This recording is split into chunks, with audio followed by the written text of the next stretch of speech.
So thank you very much to the organisers. Obviously, I wish we could have met in person, but to have a really well-organised, great virtual event is a great substitute. So thank you very much. I'd also like to allude to what Pavel said and just admit that I don't actually know very much about culture. So really primate communication is what I know about. And I've tried to focus the talk onto some aspects of my research, which hopefully are more relevant for thinking about things from a cultural perspective. But I'll be really intrigued to see your comments and questions at the end of the talk, because I'm sure all of you attending know more about culture than I do.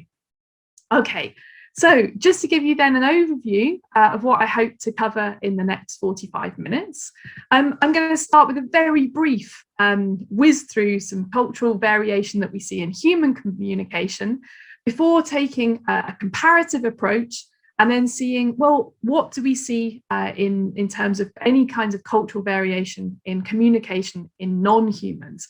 And particularly, I'll be focusing the talk on our closest living relatives, chimpanzees, and looking at both vocal and gestural signals in this species. So we'll start off by looking at a vocal signal, and that's their food-associated calls. And I'll walk you through some studies that we've done in captivity that ask the question as to whether these calls, whether the structure of these calls is open to vocal learning processes, and what happens when two cultures collide. So what happens when two groups with two different ways of calling for the same thing are actually integrated and meet. Okay, and then we'll move on from vocalizations and look at gestures, and in particular, a specific gesture that chimpanzees habitually use when they're grooming, and that is the big loud scratch gesture, which is exactly as it sounds, and to look whether there's potential for group-specific variation in the functional meaning of this signal. Okay, so let's start then with just a very brief overview of cultural variation within human communication. So obviously, human communication and culture are very closely intertwined. Communication towards human language is a key way in which cultural traits and traditions are passed on through the generations. And equally, the rich cultural social learning practices and teaching practices that are inherent in modern human culture are vital for the acquisition of complex communication and language.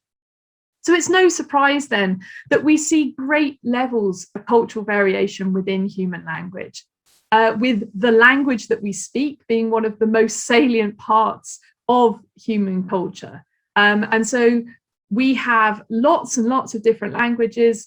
And so the actual label that we use to denote various different things in the external world, our referential labels, all vary greatly between language. So something like a fish is referred to with a variety of different labels, but speakers of that language all understand that same mapping between the word and the object, but the word that we use is culturally specific to the language.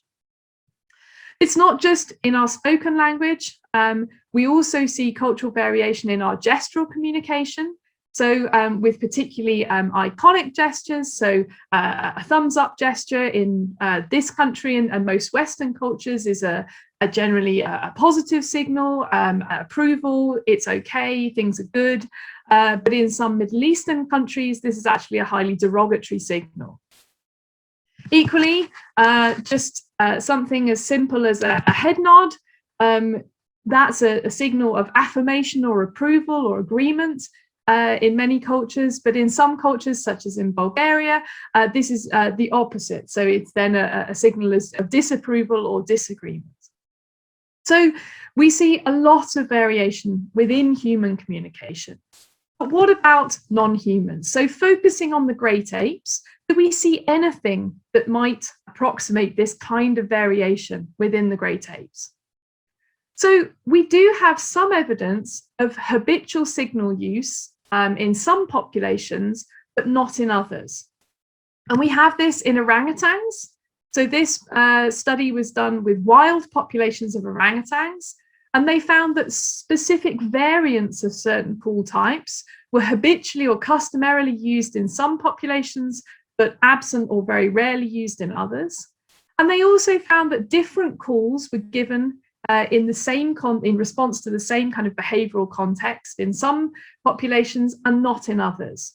So they found some really interesting population level variation in the use of calls, and particularly in the types of call variants that were commonly used.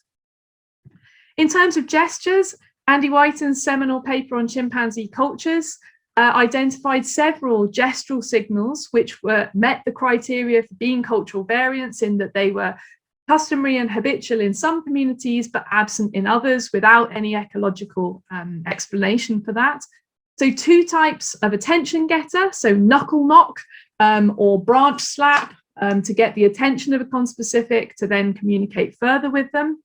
And also a branched in, which is not something that I've observed in the chimpanzees I've worked with, which is where they get a sapling and pull it back and then release it so that the sapling kind of goes, and that noise and movement then is given as a warning to others in times of danger. So we know then in the gestural field that there is some evidence of group-specific gestures that seem common in some communities and absent in others. However, when it comes to looking at the more detailed aspects of signals, most work or research on the structure of the signals or the functional meaning of signals tends to be conducted on single populations. It's a really hard task in itself to understand what a signal means, or to map the systematic variation in the structure of a signal onto potential variations in context. It's a really hard task in itself, and most people do that focused on a single population.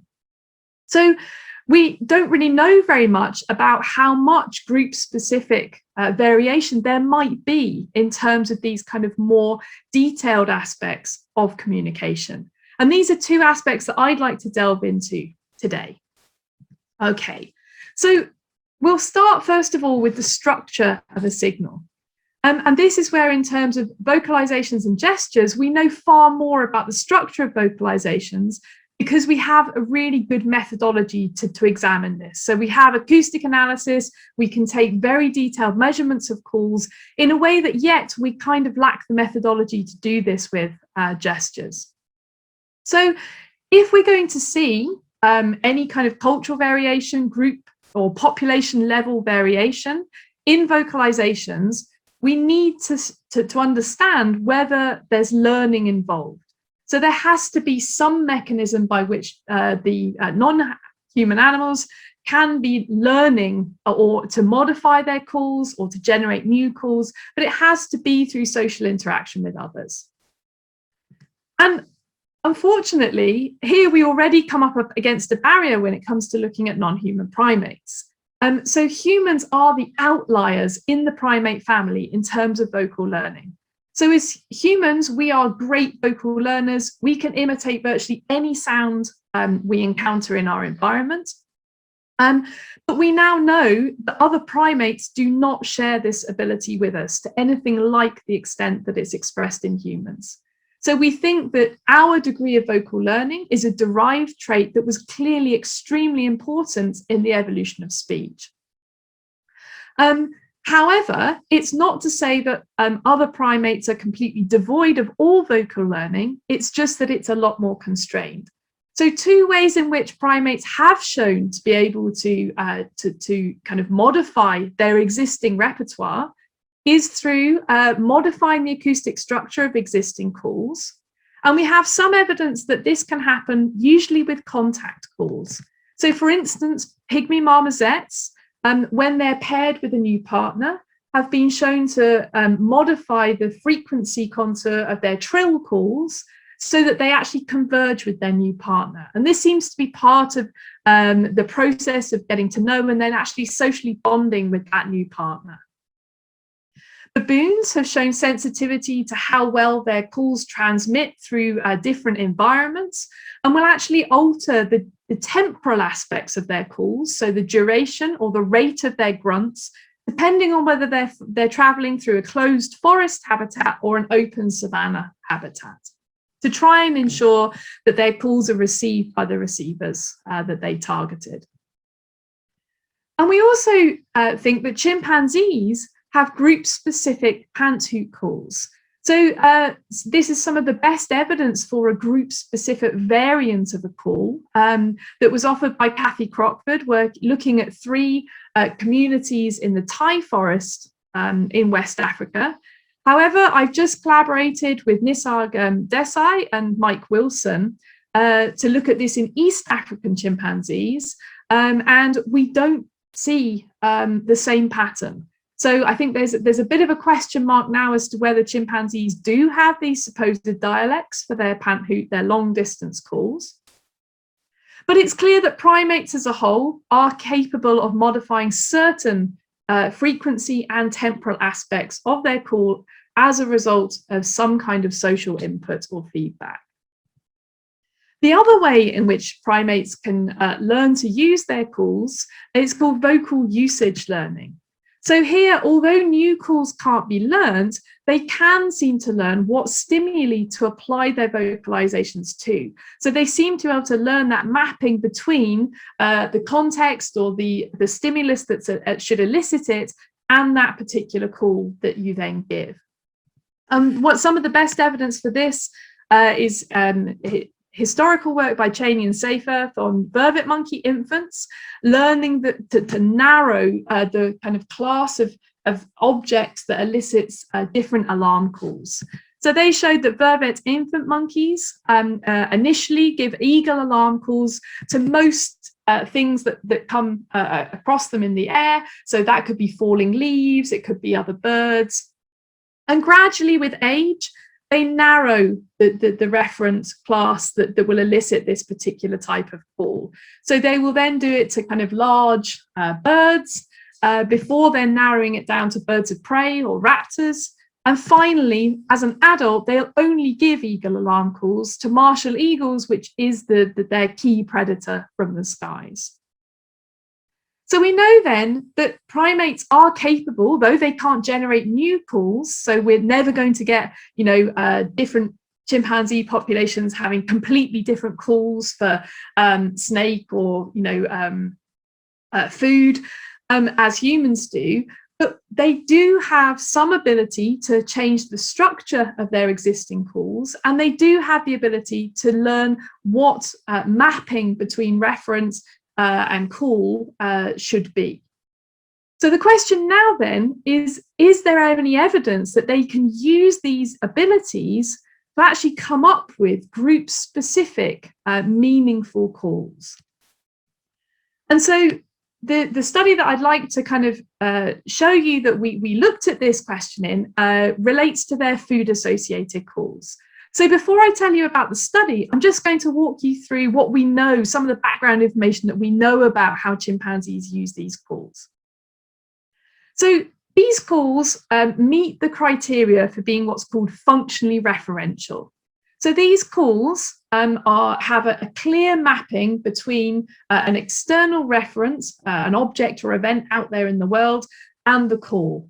And this is a really reliable mapping. So the first criteria then is that they're given in a highly context-specific way.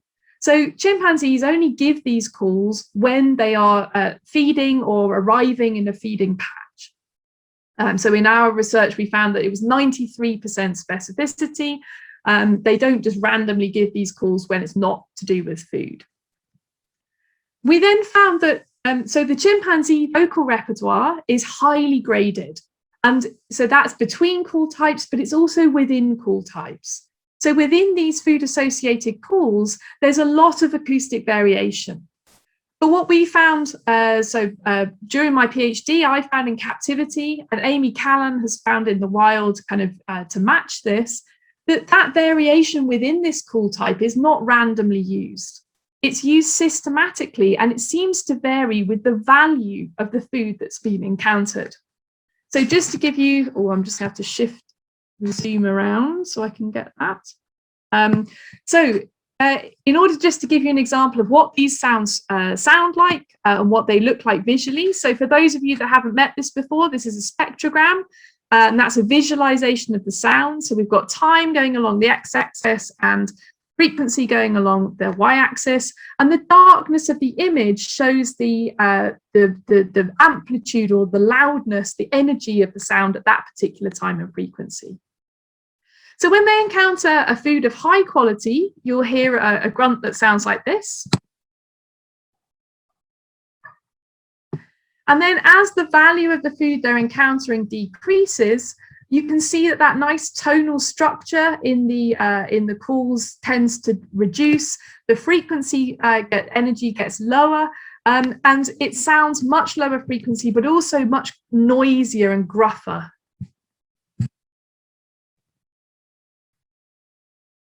Okay, and so not only have we shown that these calls seem to label food of different values, we've then also looked at it from the listener's perspective. So we've then shown that through playback experiments that listeners seem to understand the value and type of food found by the caller by just listening to those calls. So we've got then here a call that is meaningful to listeners. They extract specific information about the type or value of food that the caller has found just by listening to the calls. So the question now is there any kind of room for this kind of system to be open to vocal learning?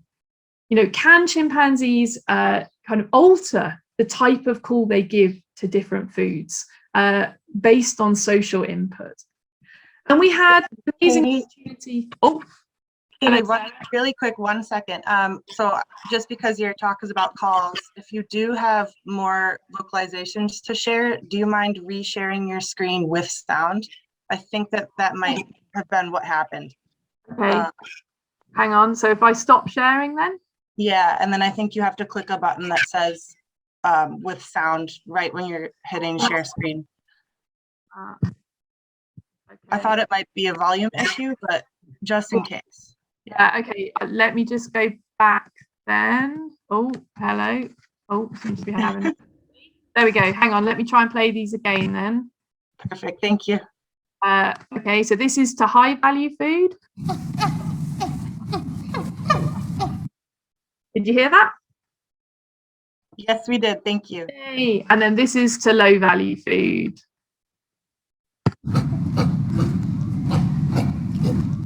Okay, perfect. Super. Okay, so as I was saying, we had a very unique opportunity to look at the influence of differences in calling and social influence on the structure of these food calls when at Edinburgh Zoo there was a big integration event. So at Edinburgh Zoo in 2010, there was a group of 11 resident chimpanzees, and they were then joined by a group of 11 Dutch chimpanzees. And before integration, so when all of the chimpanzees were housed at Edinburgh, but they were being kept separate in the different parts of the enclosure, we managed to get in and do some preference testing and some recording of their food grunts. And we found that then before integration, the two groups had very differently structured calls for the same food. And this was apples. Okay, so we then thought, well, okay, great. So we've got this situation where we've got two different groups. They've got the same referent, the same object in the world, and they're giving two different calls to it. What happens when they get together and they listen to each other's calls, they start to interact with each other? What's going to happen when these two kind of cultural ways of calling for the same thing collide in an integration? Okay, so what we did then is we collected the same set of data before integration, 1 year after, and then 3 years after the integration. And at each of those 3 points, we collected an objective food preference hierarchy, an acoustic analysis of the calls given to apples. And what we found is that pre-integration, the Scottish chimpanzees, and so just to say here, the N of the final N of individuals who entered the analysis is lower than 11 in each group. because we ran a within subjects analysis. So because of individual variation being quite high in both preferences and in calling, we thought it was very important to run a within subjects design. So these are the individuals that gave us a full preference hierarchy and a lot of nice selection of calls given to apples at all 3 time points. And really frustratingly, we had the odd individual who just refused to finish their preference testing, which was really annoying because it was just like, there are 2 free pieces of food here. Which one would you like to choose? Oh, you don't want either. Well, that's not super helpful. But anyway, so we did end up with a small sample size. With the original Scottish group, we found that they were not particularly keen on apples. Many foods that they were commonly fed ranked above apples, but the Dutch chimps were real fans of apples. They were one of their top foods. And just in line with everything else that we'd found previously, the structure of these calls seemed to match their preferences for these foods. So this is a little recording of Lucy, one of the original Edinburgh chimps. And this is a recording of Freck, one of the Dutch chimps. So you can see 2 very differently structured calls to the same thing, but in line with their preferences for the food.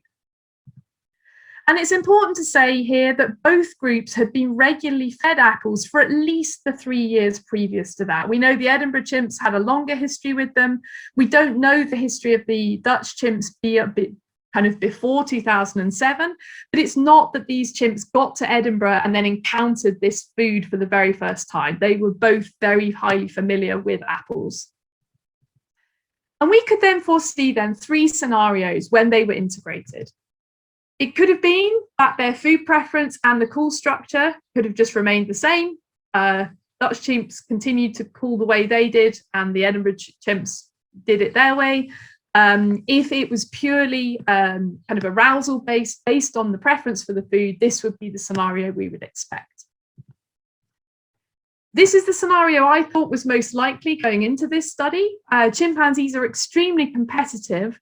And I have to say, I thought that the Edinburgh chimps, when they saw how much the Dutch chimps liked apples, how furiously they collected them up and competed for them in the open scatter feeds, I thought the Edinburgh chimps would start to think, right, well, actually, I'll have a few more of those, and start to kind of get a stronger preference for the apples, just to outcompete the Dutch chimps. And that maybe then if they started to prefer the food more, then their call structure would change in line with their preferences. But the third possibility, which is the most exciting, is that the food preferences would remain the same, but call structure would change independently of that preference. And that would show that it was open to some kind of vocal learning process. And that potentially this could have happened to aid social integration, just as we see with the pygmy marmosets, and that's been suggested for why chimpanzees sometimes converge their pant hoots when they're chorusing with another individual. Okay, so we've already seen what happened pre-integration. So what happened 1 year later? So they've now had a year of living together in the same enclosure. We retested it and we found that preferences were very stable, and so was the call structure. So it looks a year later on like nothing particularly interesting is happening. But so there's no evidence for call convergence. So exposure to a different culture, a different way of calling for the same thing, did not change calls or preferences. And it's important to note here that this is despite probably general arousal in the chimps being lower in 2011 than it was in 2010. So when we tested the chimps pre to integration, the Edinburgh calls knew that a new group of chimps were literally just next door and were going, potentially going to invade them at any time. It's a very stressful situation for the Edinburgh chimps, who are highly territorial. The Dutch chimps had just moved to a completely new facility where they again could then hear this other group that they don't know, could be very hostile towards them. So when we tested the individuals in 2010 at Edinburgh just before integration, it was likely a period of high arousal for all of the chimps. And a year later on, They've had a lot of time to get used to their new physical environment in terms of the Dutch chimps, and they got a chance to get used to the new social environment. And yet, despite that likely drop off in arousal, call structure stayed very, very stable in both groups. So what we did then was we then looked at the social network analysis to see whether there was actually a motivation for them to have converged at this point 1 year on. And what we found is that despite them having lived fairly amicably in the same large enclosure together, actually, if you looked at who they were actively interacting with and choosing to spend time in very close proximity to, actually, they were still forming two very distinct subgroups. So the dark dots here are the Dutch chimps, and the Edinburgh chimps originals are over here with the lighter dots. And you can see that just after integration in 2010, there's clearly two very key subgroups here. But in 2011, although there are more cross-group relationships being formed, these are still two statistically separate subgroups. So there may have just been no motivation to converge. So when we came back in 2013, the two groups had integrated properly. So now this is from 2013, and now it's the light icons are the Dutch chimps and the dark ones are the Edinburgh chimps. And here we see really good between group relationships having formed, and no now statistical grouping into two separate subgroups. So maybe now there has been some motivation for them to converge on either preference or calls. So 3 years later on then, we found that the preferences remained really extremely stable. But what we did find, much to our excitement, was that the Dutch chimps had changed their call structure to match that of the Edinburgh chimps. So just let me play you then. So just to remind you, this is Lucy from the Edinburgh group in 2010. Oh, or it will be in a minute. This is Lucy in 2013, sounding remarkably similar. This is Freck in 2010. And this is Freck in 2013. Sounding remarkably like Lucy. So obviously I've picked out some examples there which demonstrate that shift kind of really nicely. But we know that as a group, the Dutch chimps shifted both the frequency and temporal structure of their calls to match those of the Edinburgh calls. So we did this through various different analysis techniques, both with generalized linear mixed models, but also due to our small sample size, also just some really simple non-parametric tests as well. And so here you can see on the graphs that we've got, so this is the Edinburgh group, and the first principal component, which we extracted from all the acoustic measures we took of the calls. So this kind of is a summary of the most distinctive elements of the call structure. And you can see that really from 2010 to 11 to 13 in the Edinburgh chimps, there's not really much going on. There's not much movement here in structure. Whereas for most of the Dutch chimps, so Berkse Beacon, I say that terribly, apparently if you're Dutch, that's hilarious how I say that.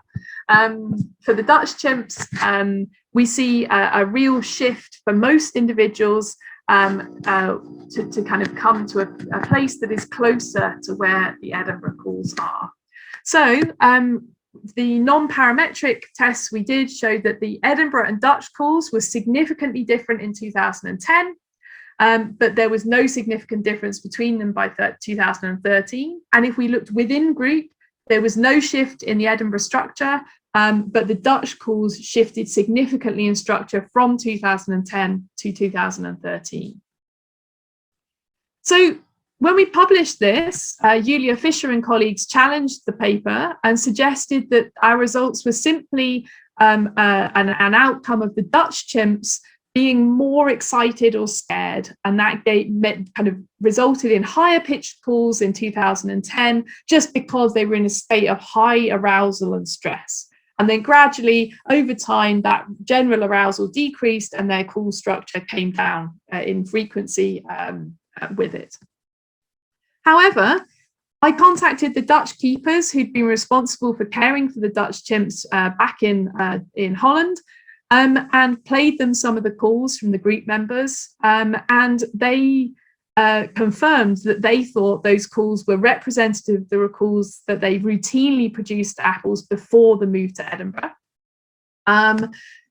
Also, remember what I said, that a year later, so in 2011, when we assume that arousal levels were lower than they had been in 2010, Dutch calls had not changed significantly. And equally, the Edinburgh chimps, who'd experienced the stress of basically an invasion by a new social group, had showed no effect of that kind of peak of arousal in 2010, which may then have decreased slowly with time. Yet their call structure remains stable. So unfortunately, we can't, without any kind of hormonal data or kind of other good ways of measuring arousal, we can't exclude this possibility. However, if it is arousal driven, it's certainly not a very straightforward relationship between arousal and call structure, because it doesn't really fit with these kind of aspects of it. So our conclusions then, which are not necessarily shared by Julia Fischer and her colleagues, but our conclusions then from this data are that the acoustic structure of chimpanzee foods is not fixed, and that they can change independently of preference for the referent. And it's also important to note that this sample was adult chimpanzees, where you might expect less plasticity and flexibility than in perhaps younger chimpanzees. Yet they were still able and motivated to modify the structure of their functioning referential calls to match those of close social partners. So our conclusion then, that via vocal usage learning or modification of call structure, this has allowed group-specific versions of a meaningful functioning referential call to arise, which we thought was really quite exciting. Okay, so moving on then from the vocal side of things, let's turn our attention now to gestures and to this question of whether we might get any variation in the functional meaning of signals in different groups. So gestures, Kat Hobater and Dick Byrne have done fantastic work in trying to start to plot out the meaning of gestural signals, and they do this using the assumed satisfactory outcome. So they look at what behavior in the recipient gets the signaler to stop signaling. So what seems to satisfy the signaler, and they assume therefore that that was the goal of the signaler in the first place, because if their goal is satisfied, they should stop signaling. And so far, although early gestural work suggested that there were idiosyncratic gestures, so individuals that came up with gestures, maybe through ontogenetic ritualization, or that there were group-specific gestures. Subsequent work by Kat and Dick has indicated that actually these initial findings might have been a product of insufficient sampling time, and that actually if you'd sampled those groups and all individuals in the group further, there's certainly variation in how frequently an individual or a group uses a signal, but it might not be completely absent in the other groups or other individuals within that group. So Dick Byrne's group has actually kind of taken this one step further and actually started to look at whether there's overlap in the form and the meaning of signals, not only within a species, but actually across species. And Kirsty Graham and colleagues found that when they compared bonobo gesture meanings with chimpanzee gesture meanings, and looking at meaning on fairly broad brush scale, that they're over 80% at overlap in the broad meaning of their gestures. So this seems to indicate that gestures might be working with a kind of species typical repertoire, but that there is still flexibility in terms of individual or group level, kind of how that signal is used. But there does seem to be some kind of almost biologically specified innate kind of meaning to some of these signals. So given this work, it doesn't look super likely then that we would see variation within the species at a group level in terms of functions or meanings. However, this has not really been looked at, and it came as a real surprise to me when I realized that of the work done on gesture, function and meaning in the wild, all of the published studies really to date have come from a single community. They've come from the Sonso community in the Bodongo forest through Kat Hobater's and Anna Roberts' work. And we really know very little about whether there might be group variation or community level variation in functions or meaning. So our study then looked at a specific chimpanzee gesture, the big loud scratch. As Kat and Dick have kind of documented in their gesture repertoire and then the meaning of these gestures, it's a commonly used gesture. It's used in a variety of contexts, but one of the contexts we're looking at is grooming. And it's got a salient visual and auditory component. So just so you know what this looks like, I want you to watch the guy whose face you can barely see because he's grooming, and he will give shortly. There we go. Gonna resume groove. So in order to distinguish these communicative scratches from just general scratches when you have an itch, we use the following definition, that it's a loud, exaggerated, vigorous scratching movement on your own body. There has to be at least 2 scratches covering at least roughly 15 centimeters on the body, and should involve the movement of the whole arm, not just fingers. Okay, so this gesture has generated a lot of interest because of a study back in 2006 by Simona Pica and John Matani that argued that this big loud scratch during grooming was a referential signal, so that the signaler, when he does this, is requesting grooming on this part of his body. So it's referential in terms of signaling the location that they're requesting grooming in.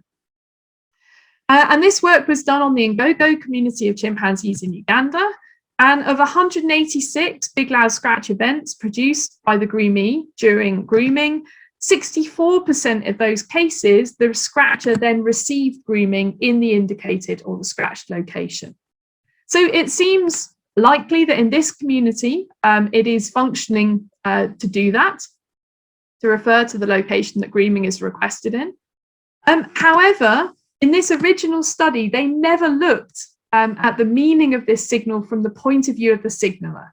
So they didn't look at, does the signaler, so if I scratch here and you then start grooming me here, do I then persist, or do I, so scratching again would be persisting, or do I elaborate, so give a different signal, so maybe I present groom and shove my shoulder into your face to get you to do it? Or do I just think, right, I'm terminating this, I'm not getting what I want, so I'm not grooming anymore? It would be lovely to know that from the signaler's point of view as well, that was their intention and goal was to elicit grooming in the scratched location. And we should have seen higher levels of persistence, elaboration, or termination of the grooming bout in cases where that goal was not met than when it was. But that data was not collected as part of the original study. And because this was the first evidence of habitual use of a referential gesture in a wild chimpanzee, this is really important for understanding language evolution, because although humans use pointing referential gestures a lot, in the wild, there's literally a handful of anecdotes of pointing in wild apes, despite now hundreds of years of observations. So this was the first evidence of a habitual referential gesture. So we thought it was important to try and replicate this. And so we compared the published Ngogo data to new data that we collected in Kanyawara community. So this is all in East Africa, in Uganda. And then in collaboration with Kathobeta from the Sonso and Waibira communities in the Badongo forest. And what we found was that there was a significant effect of community and whether individuals received grooming in the scratched location. So the graph shows you in red are the model estimates from our GLMM with 95% confidence intervals, and then the box plots and kind of blobs underlying them show you the raw data. And you can see that at Ngogo, it is really likely that you're going to receive grooming in that scratched location. But at Kanyawara, Sonso, and Waibira, the chances of that happening are really, really very low and really not high enough to suggest that this is a good function for this gesture at these communities. But just to be sure, we thought, well, maybe it's just that partners at these other sites are just less responsive to a referential function. Maybe they understand what the signaler is requesting and they're just not doing it, they're just ignoring it. So we did what I suggested was required of the Ngogo data at the beginning and tried to look at this from the signaler's perspective. So, but unfortunately, here again, we found no evidence that the signaler goal was to elicit grooming in that scratched location. So remember that if their goal was to get grooming where they scratched, if the groomer does not do that, then they should persist, scratch again, elaborate, present groom in the same location, or they should terminate the bout. But when we looked for instances for that, we actually found, contrary to that prediction, they were more likely to show persistence, elaboration, or termination in cases where they did receive grooming in that scratched location than when they didn't. So the N here we have is really kind of probably too low to do any kind of inferential statistics on. So it's probably not fair to say that they did it more when they received grooming in that scratched location, but it certainly doesn't look promising for this being the goal from the signaler's point of view. So why then did we fail to replicate the Ngogo findings? So there are kind of two main reasons for this. The first is methodological differences. So this is the kind of boring aspect that we need further research to rule out before we can get excited about the other possibility. So some of the key methodological differences were sample size. So the Ngogo data set still had more individuals, more dyads, and more big, loud scratch events than our data set from the other three communities. So it could be that we had less power to detect this kind of function. Although the descriptives don't really support that, it doesn't seem likely that with just more examples, this would be going in a different direction. But it could also be to do with how the data were collected. So we took video data and then we coded the big loud scratches and the subsequent behavior of the receiver from these videos. And we got a decent proportion of those videos coded by a second observer blind to the hypotheses to check that we were coding these reliably. And I think that's a really important step for kind of rigorous observation. Unfortunately, in the original study at Ngogo, Simona Pica collected these data in real time. So there was no opportunity to get inter-observer reliability on these observations or to kind of revisit them with a different, slightly different criteria or definition afterwards. So it could be that our definition and our methodology was just more stringent in these communities. And if the same methodology were applied to the Ngogo data, that maybe the referential function would disappear. But we don't know until this work is replicated at Ngogo. But the more exciting, so if we can rule out this methodological kind of potential reason for this lack of replication, the other much more exciting prospect is that the Ngogo community uses this signal in a different way to those other communities. And that this could be kind of a cultural variation, not in the type of signal, in the form of signal, but in the meaning and the function of the signal. So because we failed to replicate this with our main data set from the Kanyawara community, we also then investigated alternative functions. And here again, we threw up again a promising potential for, again, another community difference in subtle meaning. So one of the alternative variations we looked at in terms of function was that these signals are used to initiate grooming. This is something that Kat and Dick have suggested happens from the Sonso community, that these signals are important for initiating grooming. And this is a video from Kanyawara to show this. So if you watch this individual, there's the big loud scratch. And that's the start of grooming. So in this instance, the individual who scratched went on to then provide grooming to the other. And what we found is that we got positive. So whereas we failed to find support for big loud scratches being used referentially at Kanyawara, we did find support for them being used to initiate grooming bouts. So we found that the rate of big loud scratches was significantly higher in the 20 seconds prior to grooming than it was for the rest of the bout. But we then looked to see whether signalers, so if you give a BLS, are you then more likely to become the groomer or the groomee? And we found that in Kanyawara, giving a big loud scratch seemed to indicate your willingness to groom. You were more like, if you scratched, you were more likely to go on to be the groomer. So in Kanyawara, this big loud scratch seems to mean, let me groom you. However, in Sonso, so Kat and Dick's work has indicated that in this community, the individual who scratches is much more likely to receive grooming. So for them, the signal seems to mean groom me. So we think again, and again, there are kind of methodological differences for how we attacked this kind of question in the two communities. But again, it seems to just hint at this potential for quite subtle differences in meaning, depending on the community.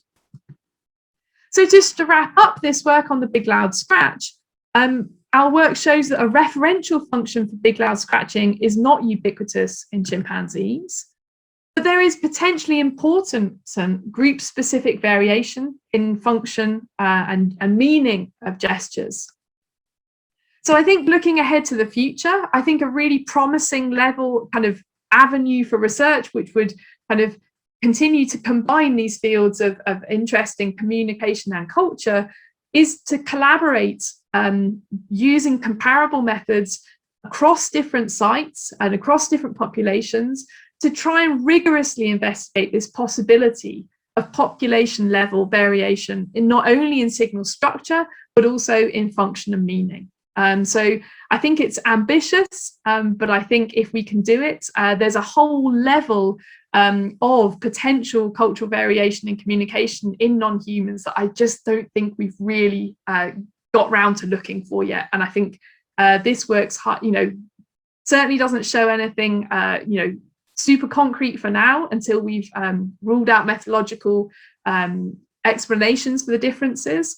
However, I think it just indicates this is something worth looking at, and we need to get together, collaborate, and investigate this further. Okay, so with that, I think I'll wrap up. Thank you very much to the co-authors on the two main studies that I presented today, to everyone at Edinburgh Zoo, including the keepers, for their support of the captive work, and for the directors of Kanyawara and the Ugandan authorities for supporting our data collection in Uganda. And I'll be happy to take any questions.